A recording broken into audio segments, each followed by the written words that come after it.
نحمده ونصلي ونسلم على رسوله الكريم. أما بعد فأعوذ بالله من الشيطان الرجيم. بسم الله الرحمن الرحيم. أتى أمر الله فلا تستعجلوه سبحانه وتعالى عما يشركون. ينزل الملائكة بالروح من أمره على من يشاء من عباده أن أنذروا أنه لا إله إلا أنا فاتقون. خلق السماوات والأرض بالحق تعالى عما يشركون. خلق الإنسان من نطفة فإذا هو خصيم مبين. والأنعام خلقها لكم فيها دفء ومنافع ومنها تأكلون. ولكم فيها جمال حين تريحون وحين تشركون.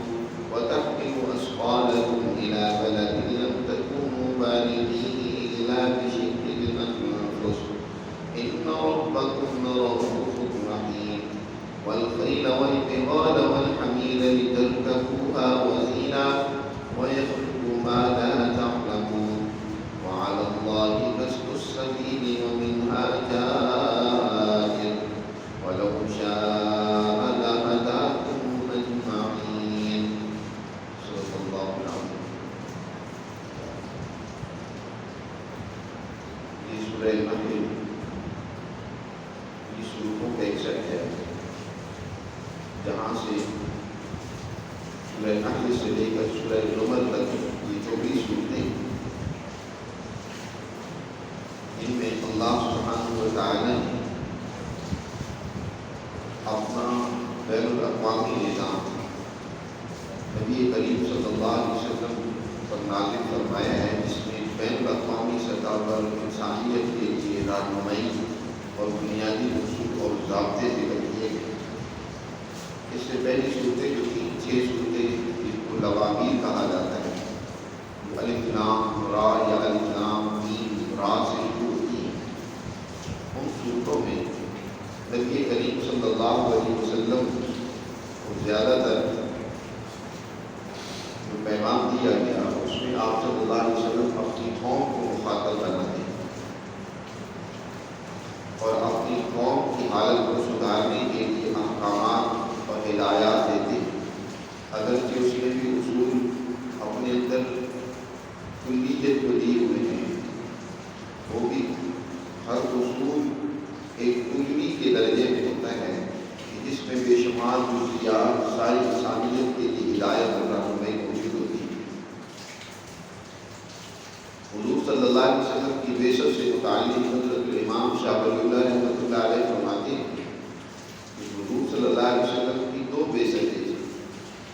ایک بعثت آپ صلی اللہ علیہ وسلم کی اپنی قوم کی طرف تھی، جس میں آپ نے براہ راست اپنی قوم کو مخاطب کیا، ان کو سمجھانے کے لیے آپ صلی اللہ علیہ وسلم نے ایک انداز مخاطبت اختیار کیا۔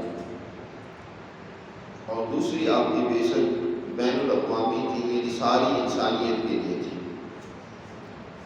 اگر حضور صلی اللہ علیہ وسلم کی یہ دونوں بعثتیں سامنے رکھی جائیں تو بہت ساری الجھنیں دور ہو جاتی ہیں کہ کچھ جو ہمیں آپ صلی اللہ علیہ وسلم کی احادیث مبارکہ میں ایسی حضور کی احادیث ملتی ہیں کہ جس میں آپ نے مخصوص پس منظر میں اپنی قوم کے لیے ہدایت فرمائی ہے، بس اوقات وہاں ان احادیث کو سمجھنے میں مشکل اور دقت پیش آتی ہے، اور بہت سی دوسری احادیث وہ ہیں جو ساری انسانیت کو سامنے رکھ کر آپ نے بیان فرمائی ہے۔ تو آپ صلی اللہ علیہ وسلم کی یہ دونوں قسم کی حیثیتوں کو اور دونوں قسم کی احادیث کو سامنے رکھ کر جب سمجھنے کی کوشش کی جائے تو پھر کسی قسم کا حضور کی سیرت میں، حضور کی احادیث میں کوئی تضاد اور ٹکراؤ نظر نہیں آتا۔ حضور کی اسی زندگی کو نہ سمجھنے کی وجہ سے بعض نافہم لوگوں نے احادیث مبارکہ کا اس وجہ سے انکار کر دیا کہ ان میں علیہ ٹکراؤ موجود ہے، تضاد موجود ہے، حالانکہ تضاد نہیں ہے، باتیں آپ نے خاص پس منظر میں بیان فرمائی، خاص مخصوص قوم کے لیے بیان فرمائی، مخصوص افراد کے لیے بیان فرمائی، ان کو کلی درجے میں لینا یا ساری انسانیت کے لیے لینا وہ موضوع اور مناسب نہیں۔ اور طریقہ کار بھی ہمیشہ جب کوئی دنیا میں تبدیلی رونما ہوتی ہے تو یہی ہوتا ہے کہ سب سے پہلے آپ اس نظریے اور فکر پر کوئی تبدیلی لانا چاہتے ہیں تو سب سے پہلے اپنی قوم کے اندر تبدیلی پیدا کریں، اپنے قوم کے اندر انقلاب پیدا کریں۔ جب قوم راہ راست پر آ جائے وہاں آپ ایک نظام بنا لیں اپنے اس نظریے اور فکر کی بنیاد پر، تو پھر اس قوم کو ساتھ ملا کر آپ بین الاقوامی سطح پر دوسرے لوگوں تک اپنا پیغام پہنچا سکتے ہیں۔ اور حضور صلی اللہ علیہ وسلم نے یہ طریقہ کار اختیار کیا، اس لیے گزشتہ صورتوں میں حضور کی قومی حیثیت کو بیان کیا گیا اور ان صورتوں میں بین الاقوامی حیثیت کو واضح کیا گیا۔ اس سورہ مبارکہ کے آغاز ہی سے مشرکین مکہ جن کو اس سے پہلے حضور صلی اللہ علیہ وسلم نے بارہا سمجھایا کہ تم نے جو رویے اور طریقہ کار اختیار کر رکھا ہے یہ تمہیں تباہی بربادی کی طرف لے کر جانے والے ہیں۔ حضور جب بھی سمجھاتے تھے اور ان کی ان رویوں کے نتائج سے انہیں آگاہ کرتے تھے تو وہ بجائے سمجھنے کے الٹا حضور کا تبصرہ اڑاتے اور اس نتائج کے جلد واقع ہونے کا مطالبہ کرتے کہ جس نتیجے سے تم ہمیں ڈرا رہے ہو، جس سزا سے ہمیں فکر مند کر رہے ہو، متنبع کرنا چاہتے ہو، وہ کب آئے گا؟ تو قرآن نے اس سے پہلی صورتوں میں تو یہ بیان فرمایا کہ دیکھو یہ جلدی کر رہے ہیں تو کس چیز میں جلدی کر رہے ہیں، مانگ رہے ہیں تو کیا جلدی مانگ رہے ہیں؟ اللہ کا عذاب مانگ رہے ہیں اور کہتے ہیں وہ جلدی ہم پر کیوں نہیں آ جاتا؟ عجیب انسان کی سوچ ہے۔ مانگے تو کوئی اچھی چیز مانگے، انتظار کرے تو کسی اچھی چیز کا انتظار کرے۔ یہ انتظار کر رہے ہیں، یہ مطالبہ کر رہے ہیں حضور سے، تو کس کا؟ تباہی و بربادی کا، کہ تباہی و بربادی جلدی کیوں نہیں آ جاتی؟ اور یہاں پر اللہ نے ارشاد فرمایا کہ جس تباہی و بربادی کا تم نے حضور سے مطالبہ کیا، بار بار سوال کرتے ہو، تو اب اس کا وقت آ پہنچا، اب وہ وقت دور نہیں۔ یہ کیونکہ سورہ مبارکہ حضور صلی اللہ علیہ وسلم پر مکی دور کے آخری زمانہ میں نازل ہوئی ہے، جب آپ صلی اللہ علیہ وسلم یہاں سے ہجرت فرما کر اب ایک ریاست کی بنیاد رکھنے والے تھے، اور اب اس قوم کے ان افراد کو جنہوں نے حضور کی تعلیمات کو قبول نہیں کیا، ان میں وہی رجعت پسندی، وہی منفی سوچ، وہی ضد بازی، ہٹ دروی موجود تھی، اناد اور سرکشی موجود تھی، تو ان کی تباہی و بربادی کے لیے حضور صلی اللہ علیہ وسلم نے فرمایا کہ اب تم زیادہ دیر نہیں چل سکتے ہمارے ساتھ، اب تمہارے لیے اس دنیا میں رہنا بھی ممکن نہیں ہے، کیونکہ تمہاری یہ جو رجعت پسند سوچ ہے تم اس کو چھوڑنا نہیں چاہتے۔ قوم کے اکثر افراد تو حضور کی بات سمجھ گئے اور حضور صلی اللہ علیہ وسلم پر ایمان لے آئے، خاص طور پر وہ باشعور نوجوان طبقہ جن کی عقل کسی درجے میں بہتر تھی، انہوں نے جب حضور صلی اللہ علیہ وسلم کی باتوں میں غور و فکر کیا تو حضور کی تربیت کے نتیجے میں ان کی عقل بہت اونچی ہو گئی۔ وہ تو اکثر مسلمان ہوتے، لیکن کچھ وہ رجعت پسند بڑے بوڑھے سردار ابو جہل، عتبہ، شیبہ، یہ چلے، یہ اپنی اسی پرانی سوچ پر ڈٹے ہوئے۔ فرمایا کہ تم بڑی جلدی کرتے تھے اللہ کے عذاب کے حوالے سے، تو دو اللہ کا عذاب اب آیا تھا۔ عطا امر اللہ، عطا زمانے دنا کے بھی استعمال ہوتا ہے کہ اللہ کا امر قریب آ چکا ہے، یا آیا جاتا ہے اللہ کا امر، وہ بالکل قریب آ چکا ہے، اب اس کا وقت اتنا نہیں رہا۔ فلا تستعجلوا، لہذا اے ظالموں، اے سرکشوں، اب تم اس میں جلدی نہ کرو، اس کا وقت قریب آ گیا۔ سبحانہ وتعالی عما یشرکون، جس ذات نے اب تمہیں تمہارے اعمال کی سزا دینی ہے، اس کے ہاں کسی قسم کی کوئی کمزوری نہیں ہے، کوئی بھی نقص اور عیب نہیں۔ سبحان اللہ، وہ پاک ذات ہر عیب سے پاک، ہر نقص اور کمزوری اور محتاجی سے پاک ہے، اس کے لیے اب حالات کو بدلنا مشکل نہیں ہے۔ وَتَعَالَى عَمَّا يُشْرِكُونَ، اور جن کو تم نے شریک ٹھہرا رکھا ہے یہ اللہ میاں کو روک نہیں سکتے۔ ان کی کیا حیثیت ہے؟ اللہ کی ذات ان سے بہت بلند و برتر ہے، تم نے ان کو اللہ کا ساجی و شریک بنا رکھا ہے، وگرنہ اللہ کا شریک اس کے برابر کون ہو سکتا ہے؟ اس کی ہمت ہے، کون اس کی برابری کی طاقت رکھتا ہے؟ یہ تمہارے کام آنے والے نہیں ہیں، یہ تمہارے خدا جھوٹے لیڈر، جھوٹے معبود اور یہ جن گڑنتو باتیں جو تم نے بنا رکھی ہیں، اللہ کا ان سے کوئی تعلق نہیں، اللہ کی ذات اس سے بہت بڑا اور بڑا ہے۔ يُنَزِّلُ الْمَلَائِكَةَ بِالرُّوحِ مِنْ أَمْرِهِ عَلَى مَن يَشَاءُ مِنْ عِبَادِهِ، اللہ سبحانہ و تعالی اپنے فرشتوں کو وحی الہی کے ساتھ اپنے بندوں میں سے جس بندے پر چاہتا ہے بھیجتا ہے۔ اس نے نوع انسانیت کی ہدایت، کامیابی، نجات اور زندگی کے لیے وہی کو یہاں تعبیر کیا گیا روح سے، جیسے انسانی جسم کے لیے روح اس کی حیات کا ذریعہ ہوتا ہے، اس کی حیات اور زندگی کا ذریعہ بنتی ہے، اسی طرح قوموں اور افراد کی زندگیوں کے لیے اللہ کی یہ وحی، اللہ کی ہدایت اور رہنمائی روح کا درجہ رکھتی ہے۔ جن قوموں نے بھی اس روح الہی کو یعنی اللہ کے قانون کو اپنایا وہ قومیں زندہ ہوئی، اس قوم نے ترقی کی، کامیابی کے راستے پر گامزن ہوئی۔ تاریخ بھی اٹھا کر دیکھ لو اور اب بھی ایسا ہی ہے۔ اللہ کی یہ تعلیمات قوموں کو حیات بخشتی ہے، زندگی عطا کرتی ہے۔ اس لیے فرمایا کہ اللہ فرشتوں کو روح کے ساتھ نازل کرتا ہے اپنا حکم دے کر، اور یہ حکم نازل کرتا ہے اپنے بندوں میں سے جس بندے پر چاہتا ہے۔ عَلَىٰ مَن يَشَاءُ مِنْ عِبَادِهِ، کہتے تھے مشرکین ایک اعتراض کرتے تھے کہ لو بھائی، اگر کسی کو اللہ نے پیغمبر ہی بنانا تھا، انسانی ہدایت رہنمائی کے لیے کسی کو لیڈر رہنما رسول بنانا ہی تھا، تو کسی اعلیٰ طائفتین، یہ جو دو بستی ہیں ان کے کسی بڑے وڈیرے کو بنایا جاتا، مکہ اور طائف کے کسی وڈیرے اور سردار پر کہیں نازل ہوتی۔ یہ محمد الرسول اللہ، یتیم بچہ جس کا والد ہی اس کی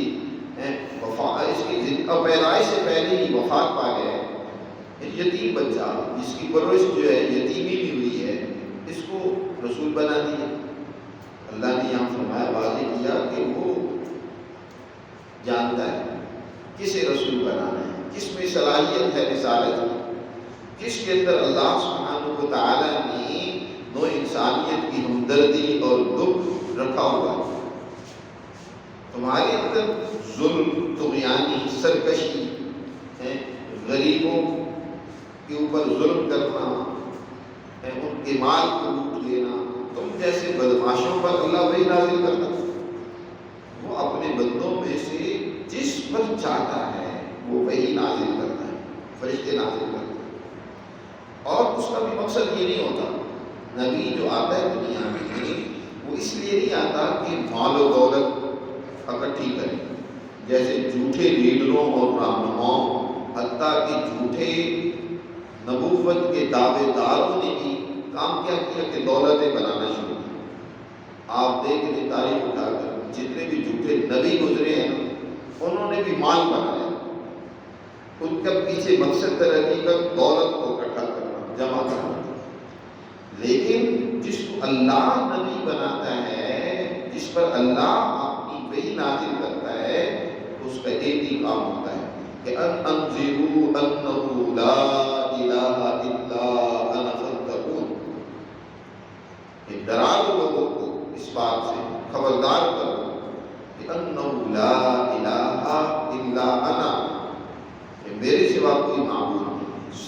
ایک ذات برحق کی غلامی کو قبول کرو۔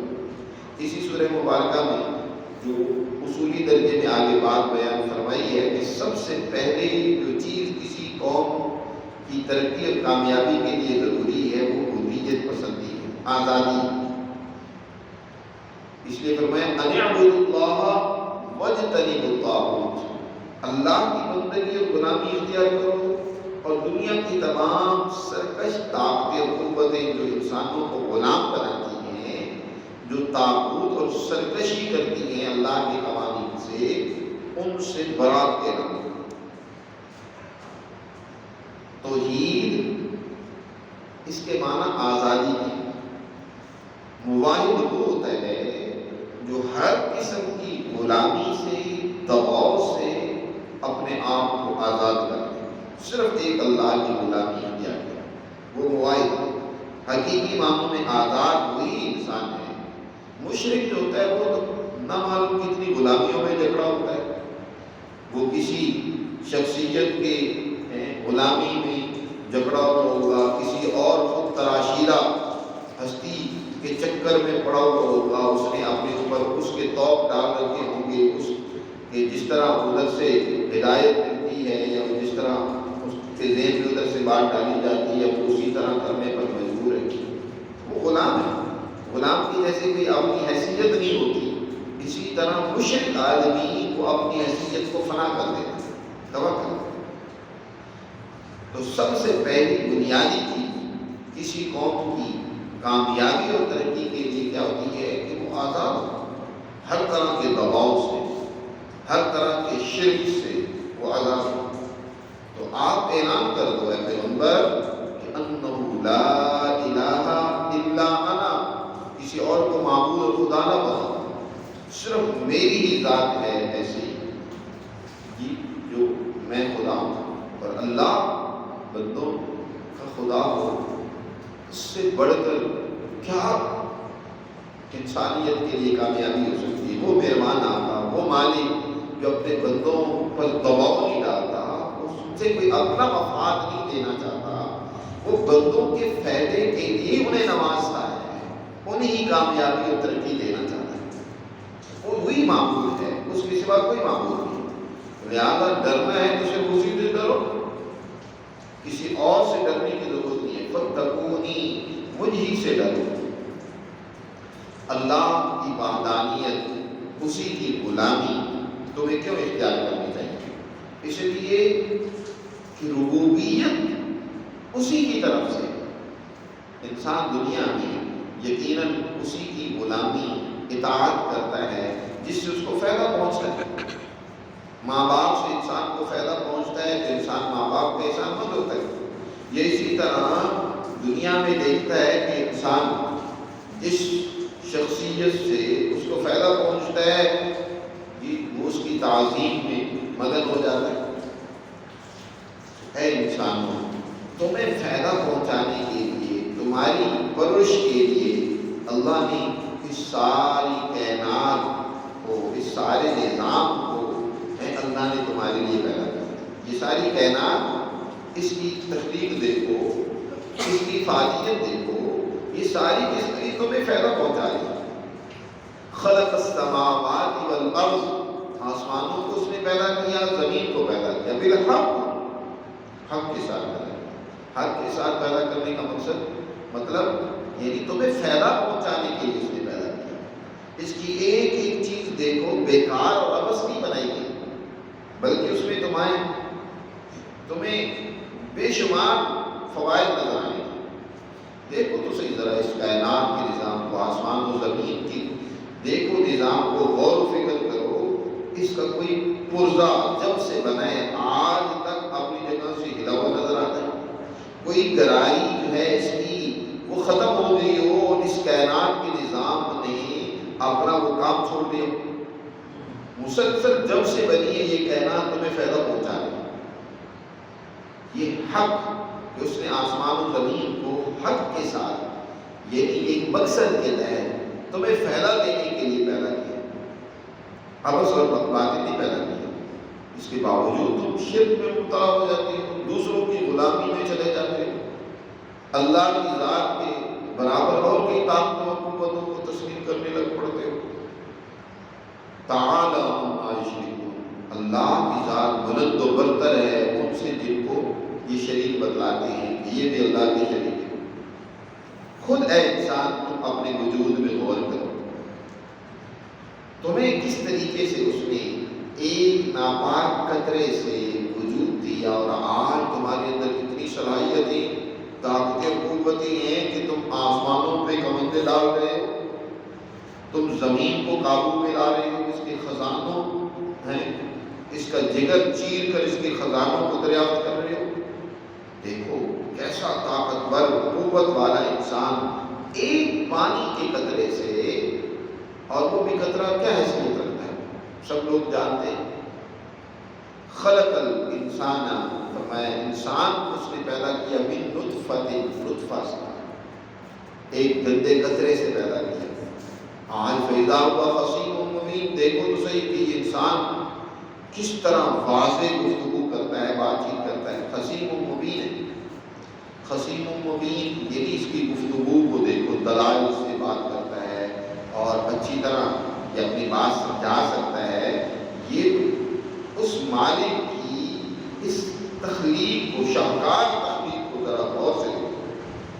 خصیم مبین یہ انسان کی اس خوبی کو بیان کیا جا رہا ہے جو اللہ نے اس کو عطا کی ہے کہ اپنی گفتگو کو بہت ہی واضح انداز میں دلائل سے پیش کر سکتا ہے، سمجھا سکتا ہے۔ وَلَكُمْ فِيهَا جَمَالٌ، پھر تمہارے لیے جو اس نے مزید ربوبیت کا نظام قائم کیا ہوا ہے اس میں ذرا غور کرو۔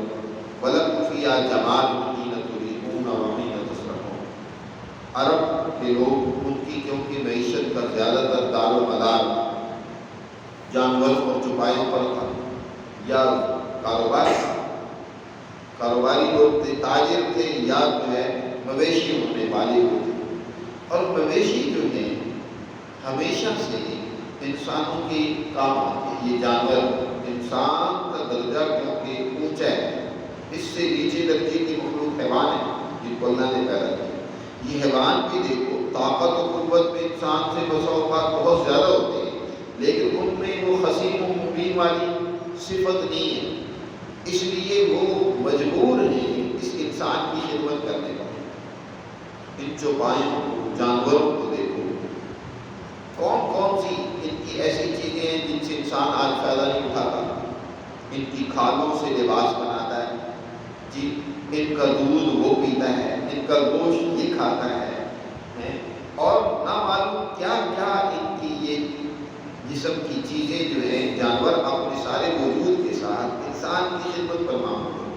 بلکہ بہت سارے جانور تو ایسے ہیں جو تمہاری سواری کے کام آتے ہیں، اور بہت سارے ایسے ہیں جو تمہارے بار برداری کے کام آتے ہیں، کہ تمہارا سامان ایک جگہ سے دوسری جگہ منتقل کرتے ہیں جو تم خود نہیں اٹھا سکو گے، اتنے بھاری کم سامان کو وہ اٹھا کر ایک جگہ سے دوسری جگہ لے جاتے ہیں۔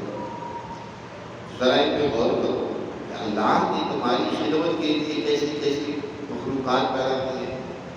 خاص طور پر یہاں چوپایوں اور جانوروں کا ذکر کر کے فرمایا وَالْأَنْعَامَ خَلَقَهَا، چوپایوں کو اس نے پیدا کیا، لَكُمْ فِيهَا دِفْءٌ، تمہارے لیے چوپایوں کے اندر دفعن کہتے ہیں یعنی جن سے انسان اپنی سردی اور تکلیف کو دور کرتا ہے۔ ان کا لباس، بڑی بڑی پوستینیں، کوٹ، کمبل بنائے جا رہے ہیں، اس دور میں بھی بنتے تھے اور آج بھی بنائی جا رہی ہیں کہ جن سے انسان سردی میں ان سے بچتا ہے۔ تو تمہارے لیے ان کے اندر سردی سے بچاؤ کا سامان ہے، وہ منافع اور بے شمار فائدے ہیں، صرف سردی سے نہیں وہ بچاتی ان کی کھانے تمہیں، اور بے شمار فائدے ہیں۔ وَمِنْهَا تَأْكُلُونَ، بعض تو ایسے جانور بھی ہیں جن کا گوشت تم کھاتے ہو۔ وَلَكُمْ فِيهَا جَمَالٌ حِينَ تُرِيحُونَ، اور تمہارے لیے چوپایوں میں ایک اور بات ہے کہ جب یہ تمہارے چوپائے صبح کو نکلتے ہیں چرنے کے لیے، اپنے اس باڑے سے جس میں وہ بدے ہوتے ہیں ان سے نکال کر لوگ لے جاتے تھے صبح کے ٹائم، اور شام کو واپس لے آتے تھے باڑوں میں۔ وہ ایک عجیب منظر ہوتا تھا چوپایوں کا آنا جانا دیکھتے تھے اس سے فرحت اور خوشی محسوس کرتے تھے۔ قرآن نے اسی کا تذکرہ کیا کہ وَلَكُمْ فِيهَا جَمَالٌ، تمہارے لیے ان چوپایوں میں بڑی خوبصورتی ہے جس وقت تم حین تریحون وحین تسرحون، صبح کے وقت لے جاتے ہو شام کو لے آتے ہو، تو اس وقت تمہارے لیے کیا ہے، اس میں بڑی راحت ہے، بڑی خوشی ہوتی ہے۔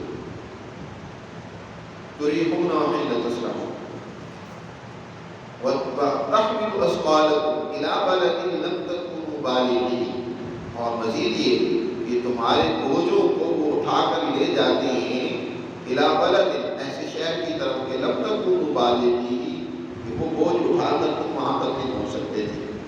ایک شہر سے دوسرے شہر، پہاڑوں میں آج بھی دیکھو جانوروں سے سامان پہاڑوں کی بلندیوں پر منتقل کرنا، ایک وادی سے دوسری وادی میں لے جانا، اس کے علاوہ آباد یہ صحراؤں میں، میدانی علاقوں میں بھی ہر جگہ پر جانوروں سے کام لیا جاتا ہے۔ تو تم سامان ایک جگہ سے دوسری جگہ پہنچاتے ہو کہ اگر خود تمہیں اٹھانا پڑتا تو بڑی مشقت کرنی پڑتی۔ بشد الانفس ان ربکم لرؤوف رحیم، بے شک تمہارا پروردگار تم پر بڑا مہربان ہے، بڑا تم پر شفیق ہے، رحیم و کریم اور رحمت کرنے والی ذات ہے، رؤوف الرحیم۔ والخیل والبغال والحمیر لترکبوها وزینہ، اس نے مزید 3-4 گروہ کا اللہ نے یہاں ذکر کیا جو خالصتاً تمہاری سواری کے کام آتے ہیں۔ خیل گھوڑے، والبغال خچر، حمیر اور گدھے، لترکبوها یہ پیدا کیے اس نے تاکہ تم ان پر سواری کرو، خود بھی ان پر سوار ہو، اور وزینہ، اور یہ تمہارے لیے زیب و زینت کا بھی ذریعہ ہے۔ ایک گھوڑے پر سریرا نوجوان جب سوار ہوتا ہے اس کی حالت اس وقت دیکھنے والی ہوتی ہے۔ عربوں میں کیونکہ اس دور میں سب سے بہترین سواریاں یہی تھیں، دنیا بھر میں، بلکہ صرف عربوں میں نہیں، دنیا بھر کی یہی سواریاں تھیں، اور ان کو بطور سواری کے استعمال کیا جاتا تھا، اور اس میں چاہے گدھا ہی ہو، کوئی کسی قسم کی وہ ذلت نہیں بلکہ عزت کا ذریعہ کو سمجھا جاتا تھا۔ یہ جیسے آج کل سمجھ لو کہ لینڈ کروزر پر کوئی سوار ہو، لینڈ کروزر ہو یا ہوائی جہاز ہو اس کے پاس، یہ بڑی عزت کی چیزیں سمجھی جاتی ہیں، اور پھر پروٹوکول کے ساتھ جب یہ لینڈ کروزریں نکلتی ہیں تو لوگوں کے لیے بڑی خوبصورتی کی بات بھی ہوتی ہے، فلاں آدمی ماشاء اللہ لینڈ کروزر پر جا رہا ہے یا آ رہا ہے۔ اسی طرح اس دور کے اندر یہ جو پائے گھوڑے، گدھے، خچر، یہ سواری کے کام بھی آتے تھے، اور لوگ اس کے ذریعے سے فخر بھی کرتے تھے، زیب و زینت کا باعث بھی ہوتے تھے۔ اسی کو قرآن نے یہاں ذکر کیا لترکبوها وزینہ، یہ تو سواریاں اس وقت ہیں جو تمہارے کام آ رہی ہیں۔ وَيَخْلُقُ مَا لَا تَعْلَمُونَ، اللہ وہ کچھ سواریاں تمہارے لیے پیدا کرے گا جن کو تم جانتے نہیں۔ ابھی تمہارے سامنے ان کا ذکر کرنے کا فائدہ نہیں۔ اللہ نے اگر یہ کہا کہ ایک وقت آئے گا کہ انسان فضاؤں میں سفر کرے گا، دنوں کی مسافت وہ لمحوں میں طے کر لے گا، یہ تو انسان شاید اس دور پہ نہ مانتا، انکار کر دے گا۔ اور ابھی بھی نامعلوم کون کون سی سواریاں ابھی اور مزید انسان کے لیے دریافت ہوگی، ابھی اس کی سمجھ میں آنے والی نہیں ہے۔ ابھی آنے والے دنوں میں، مستقبل میں کیا کچھ اللہ پیدا کرے گا تم نہیں جانتے ابھی۔ وَيَخْلُقُ مَا لَا تَعْلَمُونَ وَعَلَى اللَّهِ قَصْدُ السَّبِيلِ وَمِنْهَا جَائِرٌ، دیکھو اللہ نے اپنی وحدانیت کو بیان کرنے کے بعد بطور دلیل کی اپنی ربوبیت کا ذکر کیا کہ دیکھو تمہیں کس طریقے سے پالتے ہیں، تمہاری ضرورت کا سامان کا فراہم کرتے ہیں۔ اس کے بعد فرمایا وَعَلَى اللَّهِ، جیسے اس نے تمہاری ظاہری، جسمانی، مادی تقاضوں، ضرورتوں کا پورا کرنا، اس نے اس کا انتظام کیا ہے، اسی طرح تمہاری روحانی، تمہاری معنوی ترقی کے لیے، تمہارے معاشروں کی اور کامیابی کے لیے اللہ نے تم پر اپنی وحی نازل کی ہے، اپنی ہدایت اور اپنا قانون نازل کیا ہے۔ اس نے بتا دیا کون سا درست راستہ ہے، کون سی سمت منزل مقصود تک تمہیں پہنچائے گی۔ اب اس راستے کو ہی اختیار کر کے تم کامیاب ہو سکو۔ اس کے سوا جتنے راستے ہیں وہ تمہیں ظلم کی طرف، تمہیں گمراہی کی طرف، بربادی کی طرف لے کر جائے گا۔ اس لیے فرمایا وعلی اللہ قصد السبیل، اور اللہ ہی پر ہے سیدھا راستہ۔ سیدھا راستہ بتانا یہ اللہ ہی کے ذمہ ہے، وہی بتا رہا ہے کہ سیدھا راستہ بتانا ہے۔ ومنہا جائے، اور ان راستوں میں سے بہت سارے ایسے راستے ہیں جو ٹیڑھے ہیں جن کو تم نے اختیار کر رکھا ہے۔ وَلَوْ شَاءَ لَهَدَاكُمْ أَجْمَعِينَ، اور دیکھو اس نے تمہیں اختیار بھی دیا کہ اب اس سیدھے راستے کو اس نے سمجھا دیا ہے، اپنے پیغمبر کے ذریعے سے بتا دیا، واضح کر دیا ہے، لیکن تم پر جبر نہیں کیا۔ یہی سب سے بڑی بات ہے کہ اللہ کو ماننے والا اللہ کو زبردستی نہیں مانتا، اللہ نے جبر نہیں کیا کہ تم مجھے مانو۔ غلامی میں تو یہ ہوتی ہے کہ غلام اپنے آقا کے سامنے مجبور و بے بس ہوتا ہے، لیکن موحد انسان جو اللہ کو ماننے والا ہے اس نے کسی جبر سے نہیں مانا ہوتا کہ اللہ نے زبردستی کی ہو کہ مانو نہیں تو میں یہ تمہارے اوپر جو ہے نا مکان گرا دوں گا۔ دنیا میں اللہ نے اختیار کی، آزاد کیا کہ تم اپنی مرضی سے چاہو تو اللہ کو مانو، نہیں چاہتے تو نہ مانو، تمہاری مرضی۔ اگر وہ چاہتا زبردستی تم میں منوانا تو دنیا میں کوئی گمراہی نہ ہوتی۔ وَلَوْ شَاءَ لَهَدَاكُمْ أَجْمَعِينَ، اگر اللہ چاہتا تو تم سب کو ہدایت اور سیدھے راستے پر جمع کر دیتا، لیکن اللہ یہ نہیں چاہتا۔ اس نے اختیار کیا ہے، اپنی مرضی سے تو اپنی ہدایت کو اختیار کرنا ہے، جبر سے نہیں، اپنی رضامندی سے، اپنی عقل بصیرت سے سیدھے راستے کو، کامیابی کے راستے کو اختیار کرو۔ اللہ نے سمجھا دیا ہے، بتا دیا۔ تو اس طریقے سے اس پہلے رکوع میں اللہ سبحانہ و تعالی نے بین الاقوامی سطح کی ساری انسانیت کے لیے جو کامیابی کا اصول ہے، سب سے پہلا اور بنیادی، یعنی اللہ کی توحید، وحدانیت، اللہ کی صرف غلامی اختیار کرنا، اس کو بیان کرنا ہے۔ یہ اصول بنیادی، یہ نظریہ اور فکر سب سے پہلا ہے جو انسانیت کو متحد کر سکتا ہے، انسانیت کو درست اور سیدھے راستے پر لے جا کر کامیاب بنا سکتا ہے۔ اللہ ہمیں سمجھ نصیب فرمائے اور اپنے